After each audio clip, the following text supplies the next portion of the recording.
we started all over again from scratch. That chased us all the way to the end. The actual battle itself was a mystery to us.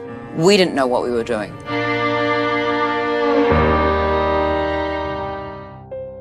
To say production on The Hobbit was challenging would be a massive understatement.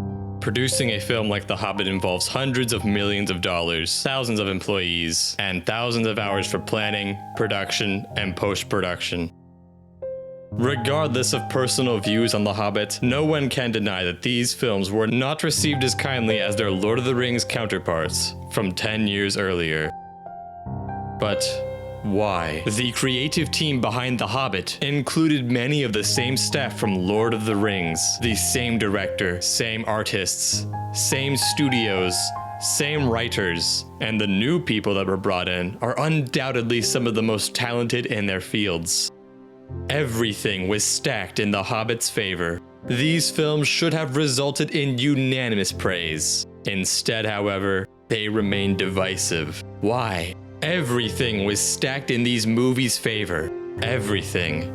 Except for one enemy creeping in the shadows. Once you see who this enemy was, and what the creatives behind The Hobbit were up against, you will come to see that what these people were able to create is nothing short of an absolute miracle.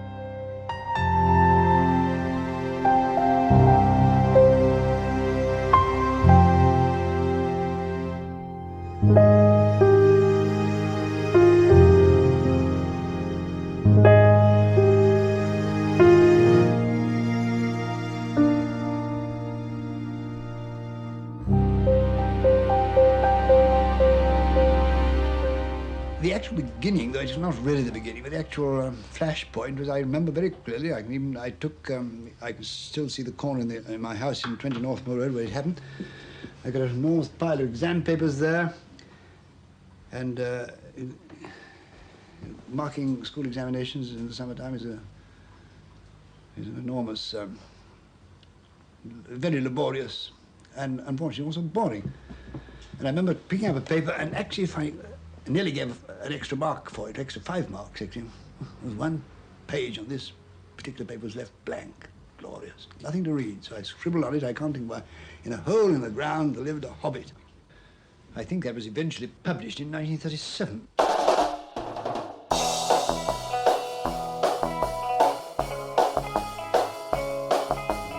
Long ago, long before the Lord of the Rings films we know today were even an idea, back in a time when J.R.R. Tolkien, the author of The Hobbit, was still alive. Our story begins in the 1950s, before the film rights to The Hobbit or the Lord of the Rings were ever sold. The film rights are essential to this story, since without them, Hobbit movies could never have been made, and the one who controls these rights controls what can be created. In the 1950s, Tolkien had finished and released his second major work, The Lord of the Rings. The books sold extremely well and were loved by audiences everywhere. One ring to rule them all, one ring to find them, one ring to bring them all, and in the darkness bind them, in the land of Mordor where the shadows lie. However, not everything was looking up for Tolkien at the time. His wife, Edith Tolkien, who he loved more than anything else, had become ill. In fact, she had become severely ill. Eventually, her illness got to the point that Tolkien and Edith's doctor recommended the two move away from the city to somewhere serene and peaceful, where Edith could rest and focus on recovery. With the money he had made from his books, Tolkien moved himself and Edith out into what they thought would be a peaceful home. Unfortunately, Tolkien and his wife had managed to move into this new home at a very inopportune time, for just down the street, in one of their neighbors' garages, a new source of trouble for Tolkien was brewing. This garage was the birthplace of the Beatles. Frequently, this new young band would stay up late, playing their loud, and as Tolkien saw it, angry music. Boogie woogie, boogie woogie. Oh, I keep getting my trousers caught on the pedal. I'll take them off. One of Tolkien's letters described the experience of having to live next to the Beatles. In a house 3 doors away dwells a member of a group of young men who are evidently aiming to turn themselves into a Beatle group. On days when it falls to his turn to have a practice session, the noise is indescribable. Additionally, there are reports from this time of parties the Beatles would have, making even more noise late at night. All of this disruption made it more difficult for Tolkien's wife to get the rest the couple had moved out to this new home for. Tolkien became extremely frustrated with the Beatles. Years later, however, he gained his chance for revenge. With having to pay to move house, support his ill wife, and support his children, money for Tolkien became tight. There was a solution to this predicament though, and it came in the form of the growing film industry during this time period. The massive popularity of Tolkien's books made them a hot commodity among film studios, who were willing to pay large sums of money for the stories. One of these groups, however, struck Tolkien by surprise: the Beatles. As it turns out, the Beatles loved Tolkien's stories and wanted to adapt them into a film that would, of course, star themselves as the main characters, with their own music playing for the soundtrack. Paul McCartney would be Frodo Baggins, Ringo Starr would be Samwise Gamgee, George Harrison would be Gandalf, and John Lennon was insistent on playing Gollum. The Beatles hoped to win the film rights from Tolkien and have their version of the movie directed by Stanley Kubrick, who eventually stepped away from the Beatles to instead direct 2001: A Space Odyssey. Open the pod bay doors, Hal. I'm sorry, Dave. I'm afraid I can't do that. Remembering the great disturbance the Beatles caused in their early days, Tolkien strongly declined their offer. Instead, he chose to pass the film rights along to United Artists.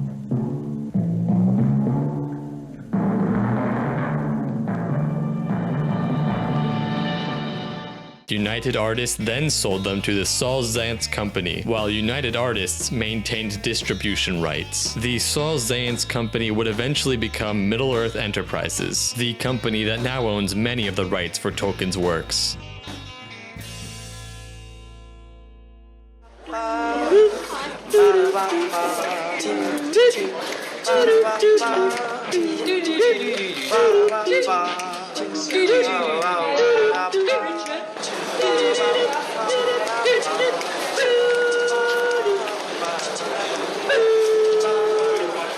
Now the story jumps forward to 1995, a time when the filmmaker Peter Jackson was working to create a series of films based on Tolkien's Lord of the Rings books. However, this initial version of the trilogy looked very different from the series the public would eventually receive. This trilogy involved 3 films, but only 2 of the films were about the Lord of the Rings. The first film was set to be a film adaptation of The Hobbit.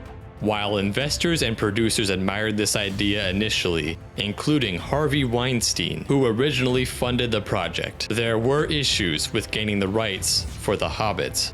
At the time, the rights for The Hobbit were tied up with United Artists, who had been purchased by MGM, a competing studio whose leaders were not willing to work with Jackson to produce a Hobbit film. While Harvey Weinstein did attempt to buy the rights, he was unsuccessful and eventually left Jackson's project.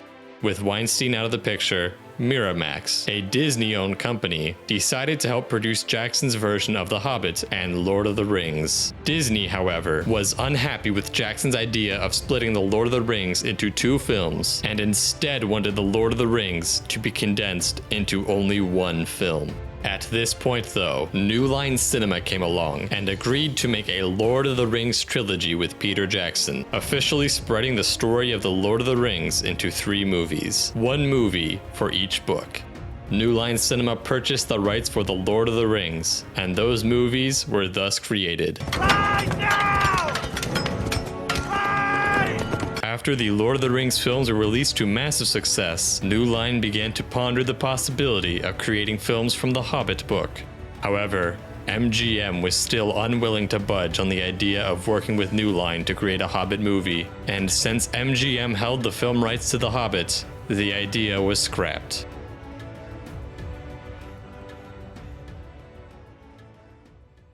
What else brought you, Lake Man? Revenge! Revenge? Surely you must realize that your success has made you some bitter enemies.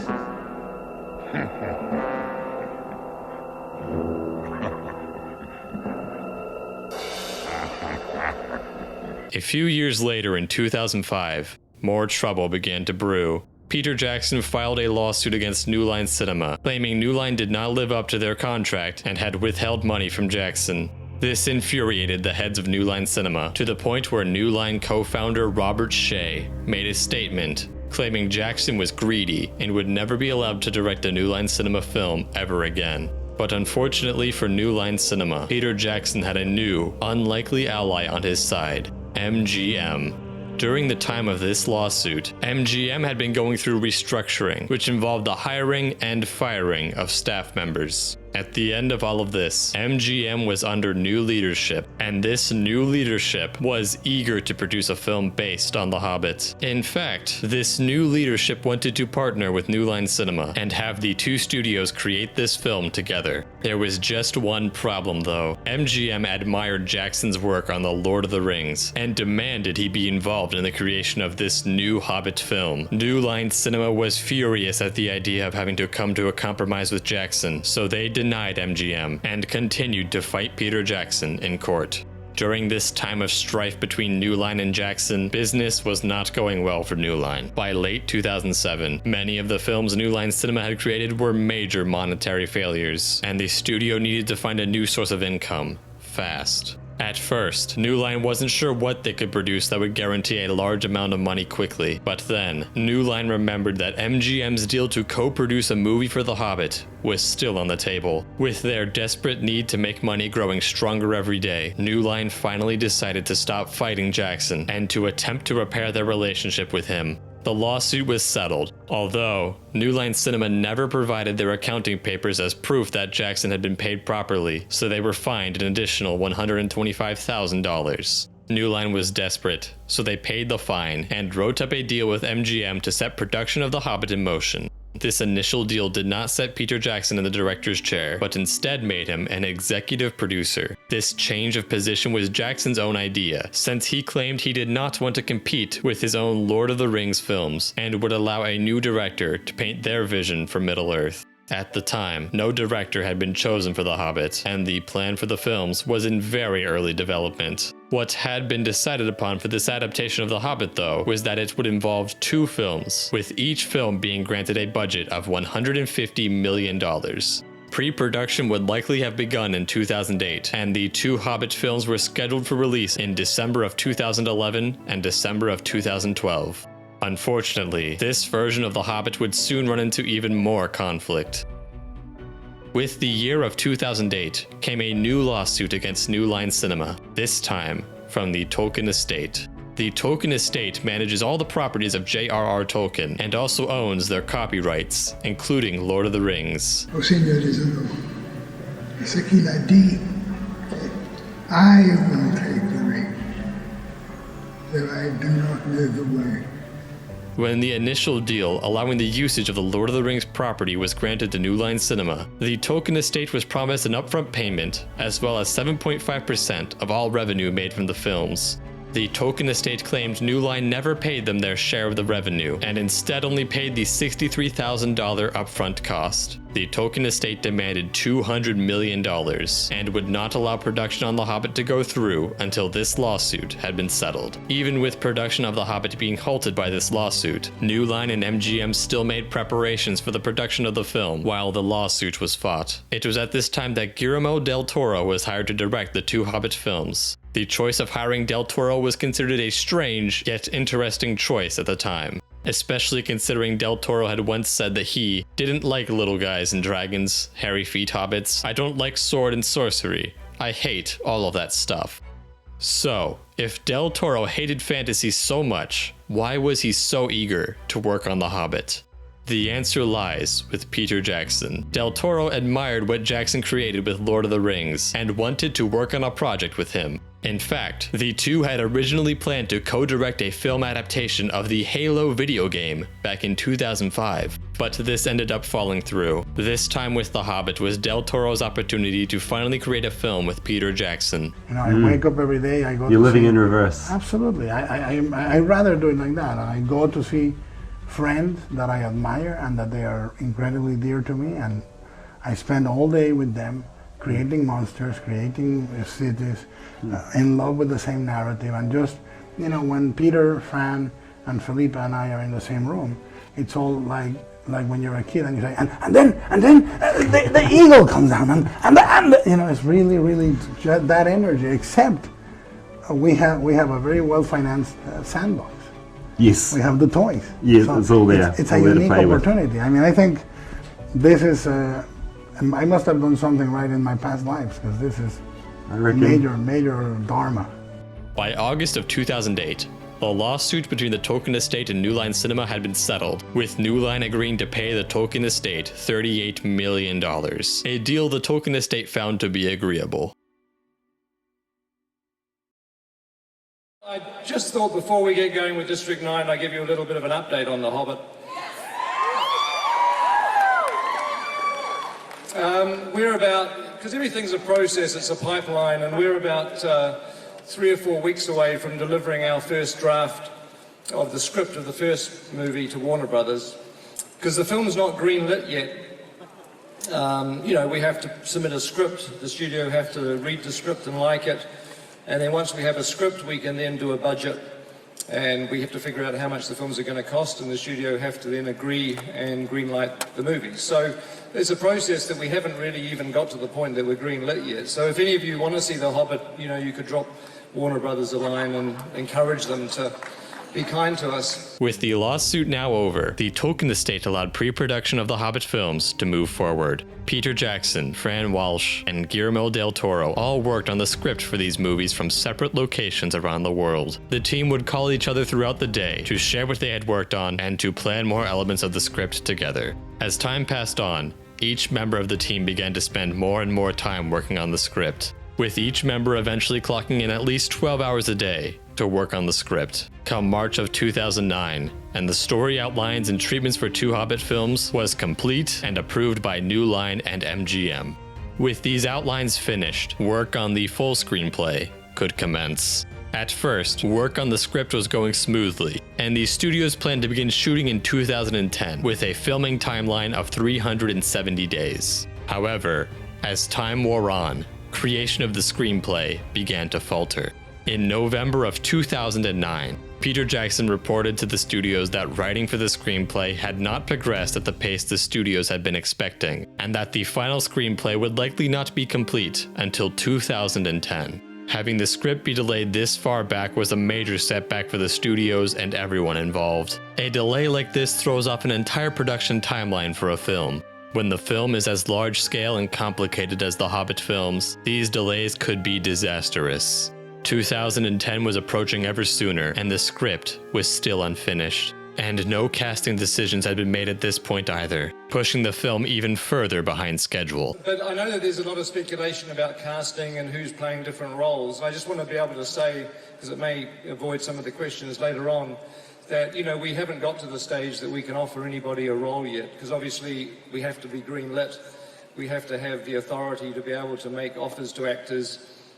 We have to be able to give them a schedule of when we want them to work and how long they need to work for. And obviously, actors are going to want to read a script, so we have to have a script ready for them. As the delays kept mounting and production kept being hindered, Guillermo del Toro decided he would step away from the project in 2010. Del Toro seemed frustrated with the way the project was progressing, claiming that many of the pre-production elements were prepared, but the script had been delayed many times, to the point where it would interfere with other work Del Toro wanted to accomplish. Additionally, MGM had not even officially greenlit the film at this point, meaning that all of the work Del Toro had done could have been thrown away at any point. With each new delay, the amount of work Del Toro put in increased, and the risk that MGM could become frustrated and throw away all of his work also increased. With the pressure mounting, Del Toro decided to pass the project on to another director. You're as known for the movie you didn't do, The Hobbit, as the ones that you did. Yeah. How hard was it to walk away from that film after working on it in pre-production for so long? It doesn't get harder than that. I mean, it's the hardest decision I've ever taken. I have incredible heartache. I feel terrible about it. It's very hard. It's getting a little easier to talk about it, but essentially it's like you've been recently widowed and everybody asking you exactly how your wife died.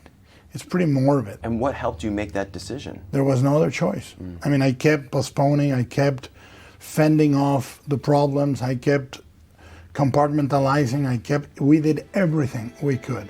With Del Toro gone, the crew could not use much of what they had planned, since the original plan was based around Del Toro's vision and directorial plan. While this version of The Hobbit never came to be, many details of Del Toro's Hobbit have been made available over the years. Guillermo del Toro wanted to split The Hobbit into 2 films, with the first film being the majority of the Hobbit story, and the second film filling in some of the timeline between The Hobbit and The Lord of the Rings, providing a smooth transition between the 2 stories. For Del Toro, he saw the story of The Hobbit as a story of loss and innocence, and he wanted to draw many parallels between The Hobbit and World War I, the war Tolkien fought in before writing The Hobbit. As far as the technical side of production, Del Toro wanted to use scale models and background paintings, like those used in Lord of the Rings for special effects. Part of the richness of any miniature is the amount of fine texture you can get into it. Textured up, of course, then it starts to be more interesting and it starts to be more believable. But he also wanted to utilize animatronics. In fact, some characters were planned to be a mix of CGI and animatronics, rather than just CGI, like many of the characters in the final films were. The aesthetic style of the film was planned to be similar to that of Jackson's Lord of the Rings project, to the point that Del Toro hired many of the same artists and designers Jackson used for Lord of the Rings. Del Toro also wanted to draw more inspiration from Tolkien's original drawings in the Book of the Hobbit, whereas the Jackson movies did not draw as much inspiration from these sketches. Another way Del Toro sought to stay true to Tolkien's books was in how the Ring of Power would have been portrayed. In the original Hobbit book, Tolkien did not have plans to make the ring into an object of evil. Instead, it was simply just a ring that could turn the user invisible. It wasn't until he wrote The Lord of the Rings that Tolkien decided to give the ring a more sinister value. Del Toro wished to follow this, but not having any connection to Sauron or giving any implications that the ring has any other power than turning the user invisible. One major thing Del Toro wished to change from Jackson's Middle-earth universe was the designs of the creatures, specifically the wargs. Del Toro believed the wargs in Jackson's universe looked too much like larger wolves, and instead wanted to base the design of wargs more on the demonic wolves from Norse mythology. Another difference from Jackson's version of The Hobbit comes with how Del Toro wanted to portray some of the scenes from the book Jackson did not believe would translate well to the movie. In the Hobbit book, Bard the Bowman is not introduced until Smaug is attacking Lake Town, and as such, Bard is not given much character. The Battle of the Five Armies in the book also presented a challenge to the filmmakers. The filmmakers wanted to put this large battle to the screen, but in the book, nothing about the battle is described. Instead, Bilbo is knocked unconscious as the battle starts, and only hears about what occurred from the other dwarves after he wakes up. Tolkien had Bilbo be knocked out during the battle because he did not want to describe the war and to make it seem like something grandiose, exciting, or fun. Since Tolkien had served in World War I and saw the brutality of war and even saw friends die, he did not want to instill in children the idea that war is anything to find enjoyable. Del Toro respected both of these decisions in the book and saw them as iconic, claiming his version of the film would attempt to portray these moments the way they were originally intended. The casting of Del Toro's film was also planned to be much different from the final Jackson version of the film. Originally, Del Toro wanted Ron Perlman to be Smaug, but then decided Ron Perlman would be better suited to play Baron. Brian Blessed was who Del Toro wanted for Thorin, Ian McShane could have played one of the dwarves, and Doug Jones would have been Thranduil. Bilbo was going to be played by Ian Holm. None of these casting choices were ever finalized though, because of the many delays of the script. One casting idea Del Toro had that ended up in the final version of the Hobbit films was Sylvester McCoy as Radagast. Overall, Del Toro wanted his film to feature much less action and be more of a fairy tale than the film Jackson created. With Del Toro leaving the directorial role, however, this edition of the film needed to be scrapped as the studios looked to find a new director for the Hobbit films. The directors considered at the time included Peter Jackson, Neil Blomkamp, Brett Ratner, David Yates, and David Dobkin. After much time, October of 2010 arrived, and the studios announced that Peter Jackson would be taking over as director for the Hobbit project, and that filming would begin in February of 2011. Additionally, Peter Jackson's version of The Hobbit would be a trilogy, stretching the story of The Hobbit into 2 films, with the last film making extensive use of the Lord of the Rings appendices. This third film would have likely used the appendices in the same way Del Toro planned to use them to connect The Hobbit to The Lord of the Rings. Originally, this third film was titled There and Back Again. With Peter Jackson now directing, production on this new Hobbit trilogy began in March of 2011, and this was when the storm broke.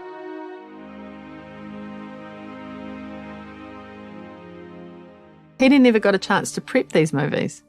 I can't say that, but he didn't. You now have to plan on the go. You're laying the tracks directly in front of the train. Before production on a film begins, directors and their crew are typically given an extended period of time for pre-production to write the script, draft the storyboards, plan out the shots, prepare the art, and plan everything else that would be necessary for production to run smoothly. The Hobbit films had this pre-production time, or at least Guillermo del Toro's version of The Hobbit did, a duology completely different from the new trilogy laid out by Jackson. With Peter Jackson now taking over, the films were set to have a totally new direction for the story and art. Jackson and his team would need the same amount of time allotted for del Toro's pre-production. Unfortunately, the studios did not want to provide Jackson with this time.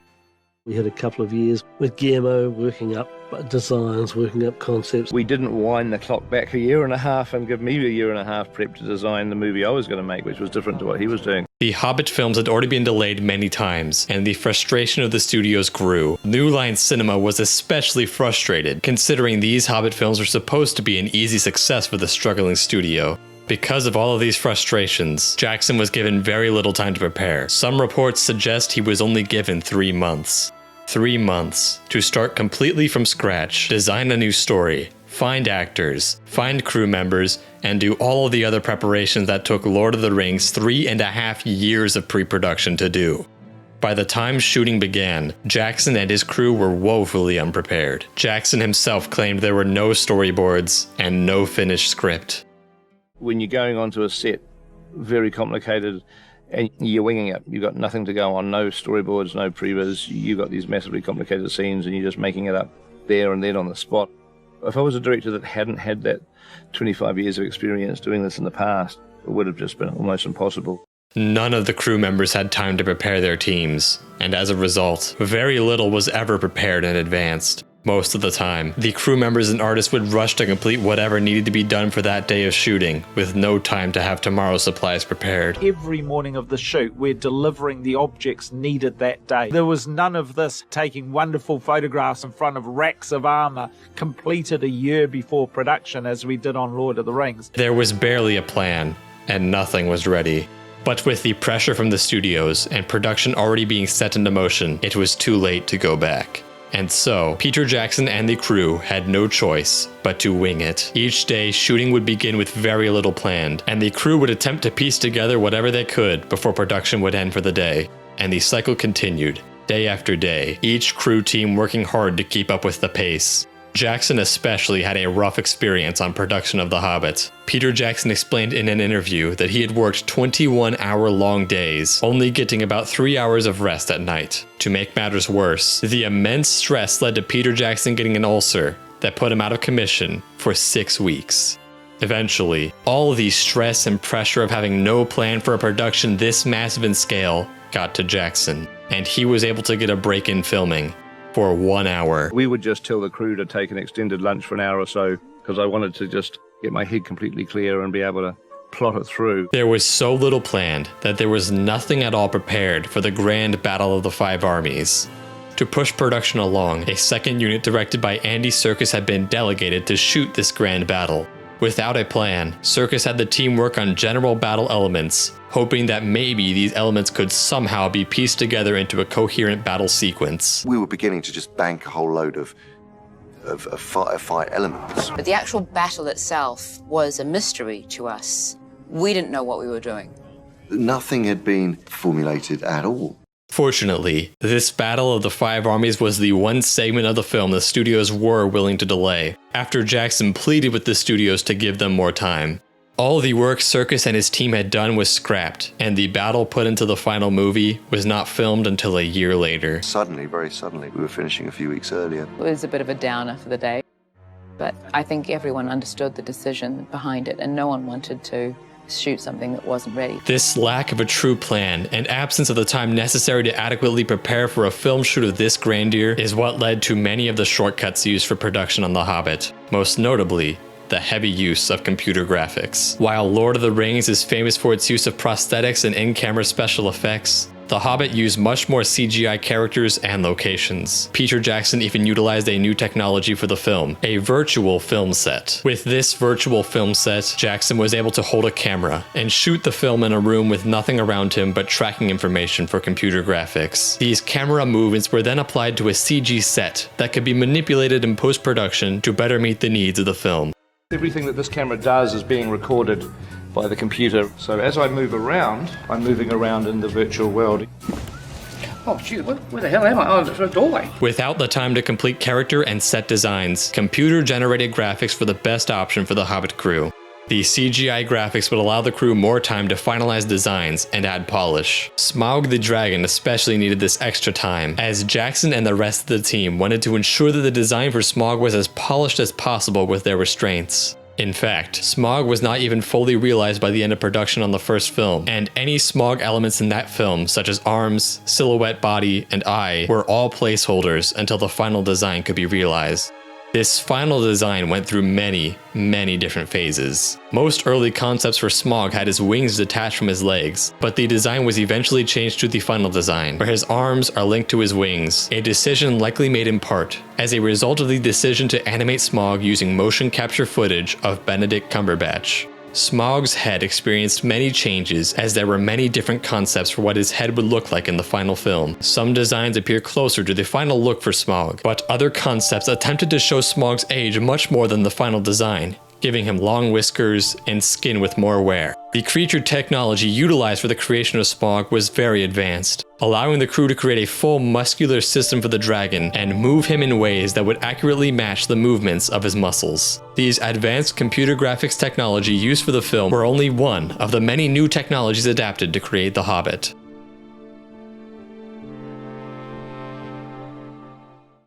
The essence of our camera system is a camera called the Red Epic. Really, it's this thing that enables us to shoot 3D on The Hobbit. Over the course of production, 48 different Red Epic cameras were used. These cameras shot in 5K resolution at 48 frames per second. The choice of using 48 frames per second came from Jackson. As he said, the look of 48 frames per second would pair well with the use of 3D technology that was also used for The Hobbit. The main goal of the combination of 48 frames per second and 3D was to give the film as realistic of a look as possible. However, there were many issues with this higher frame rate, as many reviewers claimed that with double the frames, everything in the film became too real, to the point where viewers could easily see how fake prosthetics looked and the fact that many backgrounds were painted. These kinds of visual effect tricks usually work well on a normal 24 frame per second rate that leaves out just enough information to allow the magic of illusions to not be seen by the audience. Adding too many extra frames not only revealed too much behind the scenes, many reviewers also claimed the 48 frames per second frame rate made them feel sick and was overall seen as underwhelming. Worse yet, most theaters were not equipped to properly play a film in 48 frames per second. As a result, even though theaters would be sent a 48 FPS cut of the film, audiences would only see the film in 24 FPS. The higher frame rate did not end up working the way Jackson had planned, and very few films since have used the technology. One of the films in the future that does plan to use this high frame rate technology is the upcoming film adaptation of Animal Farm, being directed by Andy Serkis, the man who played Gollum and was the second unit director for the Hobbit trilogy. While this higher frame rate was not as well received as Jackson had hoped, the 3D effects were praised at the time for how well done they were. The way the crew was able to achieve a 3D effect for the Hobbit movies was by making a brand new camera rig. This camera rig set two Red Epic cameras next to each other to mimic human vision. A mirror was also placed in the middle to provide distance between the cameras, in much the same way that humans have distance between their eyes. Using this special rig allowed the Hobbit production to mimic human vision as closely as possible. One's left eye, one's the right eye. One shoots through a mirror, the other one bounces off a mirror, and so the two images are perfectly overlaid. With using two eyes, we can move the cameras apart, and also, more importantly, is find a convergence point. For example, see around someone's face, just like you're looking at a friend.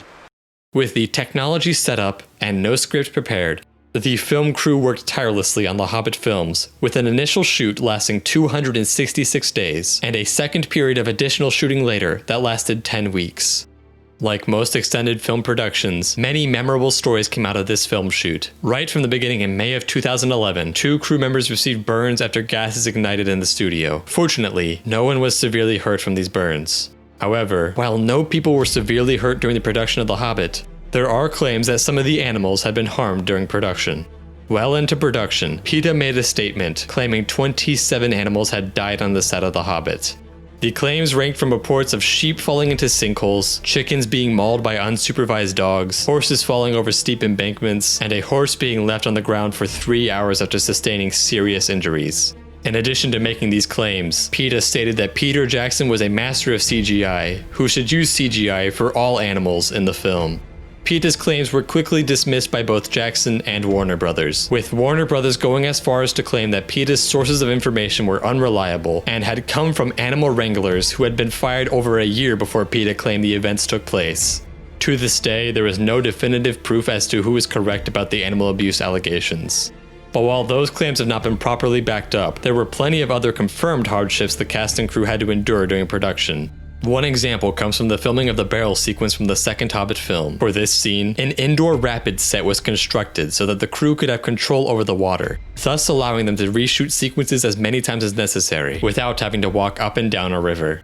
Most of the dwarf actors and Martin Freeman as Bilbo were required to stay in these rapids all day because of the grueling shooting schedule. Martin Freeman ended up being in the water the longest, and once he finally exited the rapids at the end of the day, he was met with a shocking revelation. Since all of the actors were in the rapids machine for extended periods of time without breaks, some of the dwarf actors took the liberty to relieve themselves in the water that Martin Freeman sat in all day. A decent amount of the water had actually splashed into Martin Freeman's mouth from all of the rapids. Needless to say, once he discovered the water being splashed into his mouth contained some of the urine of his fellow actors, he was not pleased, especially since he had admitted to swallowing some of that water. Later in production of the second Hobbit movie, the crew had to film the sequence in which the dwarves were smuggled into Lake Town in the barrels of fish. Each of the actors was required to physically be in the barrels, and the fish that were dumped onto them were real, with a few rubber fish included. Adam Brown, one of the dwarf actors, especially hated having the fish be dumped on him. So, Peter Jackson made sure to give Adam Brown some extra fish, with Brown reporting that he at one point had 400 pounds of fish dumped directly onto his body. Matters were made even worse with how long it took the crew to remove the fish, since the fish were extremely slippery. Every fish had to be removed individually, by hand. While the dwarf actors especially hated this point of filming, Jackson greatly enjoyed the feeling of dumping hundreds of fish on each of them. Another rough day came for Benedict Cumberbatch, the actor for Smaug and Sauron. Cumberbatch did not just do the voice of Smaug, he performed the movements of Smaug in a motion capture suit so that his body could then be replaced with the body of the CG Smaug model. Benedict Cumberbatch took much time studying various reptilian creatures, most notably the Komodo dragon, to understand both the movements they make and the sounds they make. He tried to emulate these vocal inflections in the voice of Smaug. Sordid scheme hatched between them and those miserable top-trading lake men. And at one point, Cumberbatch literally ripped his voice to shreds doing the voice for Smaug. Especially in the voice, there are lots of breaks for Gollum juice, as it's called. It's ginger and honey. So after a lot of roaring and scampering about, I downed quantities of that. The injury to his vocal cords was so bad, he was bleeding by the end of the day. Richard Armitage, the actor for Thorin Oakenshield, also experienced an injury earlier on in development for the first film. During the filming for the flashback sequence in the first Hobbit film, there are multiple shots with Thorin flailing around a shield. As it turns out, Armitage may have gotten a bit too into the role, as with one swing of the shield he hit himself in the lip and split his lip. One other distressful event occurred for a cast member during filming, this time for Ian Mckellen, the actor for Gandalf. In the original Lord of the Rings films, whenever Gandalf was around shorter creatures, there were typically only a few shorter creatures at most, making it easy to make Ian Mckellen seem taller by using camera methods such as forced perspective and body doubles for shorter characters. The Hobbit presented a different challenge with the scene in Bilbo's home, however, because of the fact that there were 13 dwarves and a hobbit all moving around Bilbo's home. With the complexity of arranging all of these shots and the difficulty of trying to achieve the difference in height and camera, the crew decided to film Bilbo and the 13 dwarves together in the set for Bilbo's home, while Gandalf would be filmed alone in a green screen set, being told how to pretend to interact with each of the other characters. While filming alone on this green screen set, Ian Mckellen had a mental breakdown. This breakdown was so severe that it almost caused Ian Mckellen to quit acting entirely. When reflecting on the event, Ian Mckellen stated, "I felt pretty miserable, and perhaps has the time come for me to stop acting altogether if I can't cope with these difficulties. It's not what I do for a living. I act with other people. I don't act on my own." Seeing the distress of their crew member and friend, the crew decided they wanted to help Ian Mckellen recover and feel better. The crew therefore planned what they called Gandalf Appreciation Day. For this day, they decorated Mckellen's tent with props from the other Lord of the Rings films, and were all especially kind to Mckellen. Moments like this were part of what truly made the crew for The Hobbit different from average film crews. The crew truly was a family that stuck together and supported each other.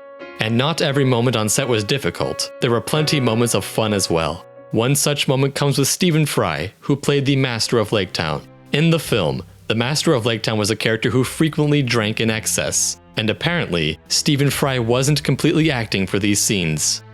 After shooting had concluded for Stephen Fry's scenes and the crew were tearing down the set for the Master of Laketown's room, they discovered a large stash of alcohol that had been left behind by Fry. The crew took all of this alcohol and gave it away as gag gifts to other members of the crew and cast. When filming for the shot in the first Hobbit film where an egg is thrown into Bombur's mouth, a large portion of filming that scene was attempting to accurately get the egg into Bombur's mouth. On the first take, Bombur caught the egg perfectly, but on any other subsequent take, he always missed the egg. Eventually, the crew gave up and used the first take for the final cut of the film. Speaking of Bombur, he had to be given an all-new kind of fat suit to make his character appear larger. Every dwarf actor was given a fat suit, varying in thickness, with someone like Thorin getting a slightly thicker muscle suit, while someone like Balin was given a more traditional fat suit. Bombur, however, was given a new kind of fat suit, deemed the extreme fat suit. The good news is you're not in a fat suit. I am in a nose and false eyebrows, a wig, a moustache and a beard, but you're right, no fat suit. And we can stick a fan up your robe just to sort of give you a bit of air conditioning. Promises. On the topic of costumes, the costumes for hobbits were more complicated in the Hobbit films than they were for Lord of the Rings. For Lord of the Rings, the hairy feet the hobbits had to wear only covered their feet. For the Hobbit, the feet prosthetics went all the way up their ankles. Extra work like this may have set the crew back some time, but nothing set the crew back as much as Christopher Lee, the actor for Saruman. Apparently, Lee was known for how much he loved to tell stories to his cast and crewmates. Lee would frequently tell long stories during filming, and it eventually got to the point that Lee was slowing down production and pushing the crew behind schedule. Caro Cunningham, our first AD and producer, I think, she dreads the moment that Christopher Lee and I get on a set together because it's her job to keep everything moving, to, shoot a shot, set up, shoot the next one. Because from Phuket, we went to Hong Kong, then to Macau, then to Bangkok. Boy, that guy's had a life. He's had a life. You go up and you meet a man like that and you have to take the time to realise what's happening. He said, that's the first effing time I've done it. I'm not effing doing it again. While Christopher Lee's voice may have slowed down production, the voice of another helped things to move more smoothly. This voice belonged to Teddy Bear the Porcupine from Zooniversity in Texas, who gladly lended his vocal talents to the character of Sebastian the Hedgehog. Another voice that came from an unexpected place was the voice for Smaug. While the vocal lines were recorded by Benedict Cumberbatch, he did not record any of the dragon roar sound effects. Instead, the dragon roar effect was created by the special effect director's 7-year-old daughter. After her roar was recorded, the sound team manipulated the sound until it had the menacing sound of a dragon roar. As production wore on, some major changes were eventually made to the story and characters. Azog was originally played by an actor in prosthetics, but Jackson was unsatisfied with the look of the prosthetics and had the character completely replaced with a CG model. Something similar to this would happen during the production of the final Hobbit film, with the character Dane Ironfoot. Like Azog, Dane was originally played by an actor in prosthetics. However, Jackson wanted Dane to have much more accentuated features, such as a larger head, so he too was replaced with an entirely computer-generated model. Story changes also played a huge role in the turbulent production of The Hobbit. Without a finalized script set in stone and with a wavering direction, the studios had much more control and influence over the story. With this control, the studios demanded new plot lines, specifically the Keely and Tauriel love subplot. At first, this subplot was only going to be a smaller portion of the film, but the studios demanded there be even more emphasis on the Keely and Tauriel subplot, so new scenes were quickly created for the two characters during reshoots. Aren't you going to search me? I could have anything down my trousers. Or nothing. It would be hard to do a lot of things with Tauriel if it was to become a dwarven-elven marriage, I would imagine, although he's willing to give it a shot. Another scene created late in production was the scene where the dwarves fight with Smaug in the forges. Very little of this scene was scripted, and none of the cast knew what the scenes were going to look like or what they were doing. Instead, they just followed orders and never knew what the final scene was until the premiere. While the filming of The Hobbit experienced many difficulties, the music production was a much smoother process. All the orchestral music for the 3 films was composed by Howard Shore, and he directed the orchestra for the first film's soundtrack. The first film's soundtrack was performed by the London Philharmonic Orchestra in England, while the score for the final 2 films were performed by the New Zealand Symphony Orchestra. The music creation was always one of the last stages in the production process for each Hobbit film, and soon after the music was complete, the film would be released. It's time, I believe it's almost 4:30. Neil Finn's on the stage. VIP cars are about to arrive, so basically the red carpet's beginning. The media pits are full. The barriers are full of the crowd. I can probably from here, must see about 10,000 Gandalf hats on everyone's heads. We're just waiting for the big man to arrive and the rest of the talent, so it's nearly time. The world premiere for the first Hobbit film occurred on November 28, 2012 in Wellington, New Zealand. The premiere was a big deal for many people in New Zealand, with the event being shown on New Zealand TV and being streamed online, with 100,000 people coming to the premiere. The second Hobbit film received its premiere in Los Angeles, California on December 2nd, 2013.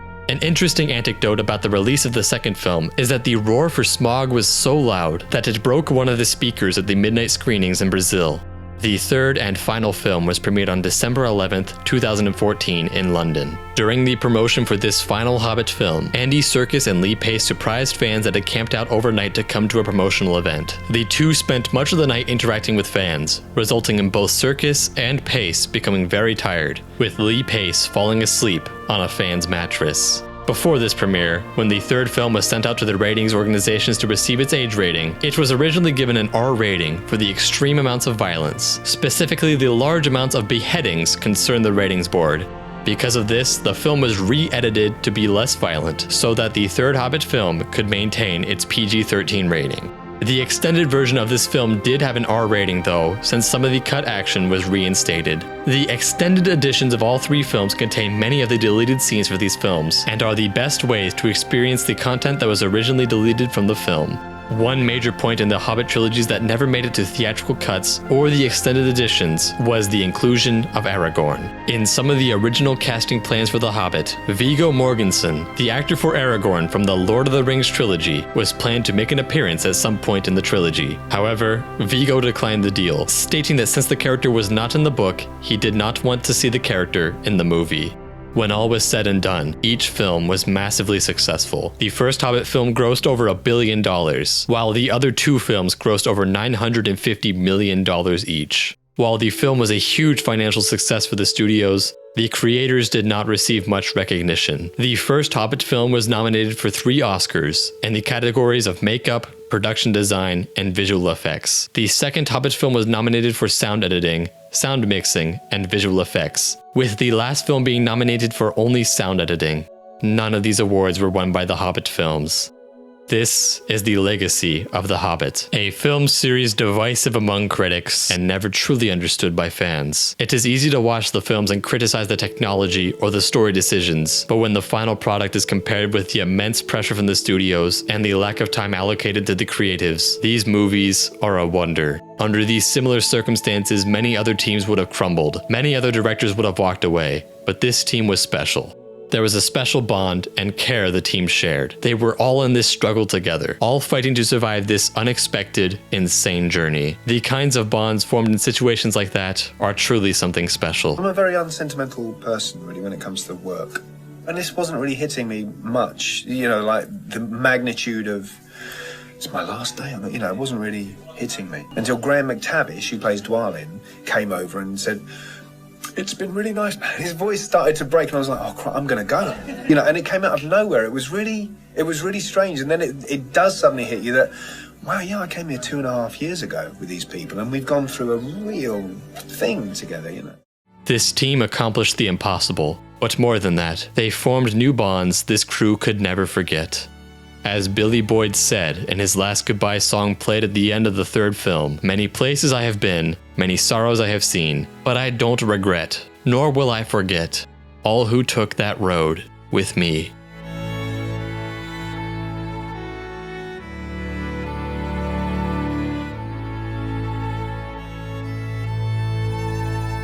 Thank you for watching this episode of Production Chronicles. Make sure to check out our social media pages for more behind-the-scenes content from the Hobbit trilogy. Links to all pages are in the description. If you enjoy our show and would like to help support the future of Production Chronicles, please leave a like and be sure to subscribe with notifications on. Also, feel free to leave a comment telling us what you would like to see in future Production Chronicles episodes. If you would like to help support our show monetarily or purchase film-inspired merchandise, check the description of this video for active links to support Production Chronicles. To watch more episodes of Production Chronicles, select an episode on your screen now. Thank you again for watching and supporting Production Chronicles.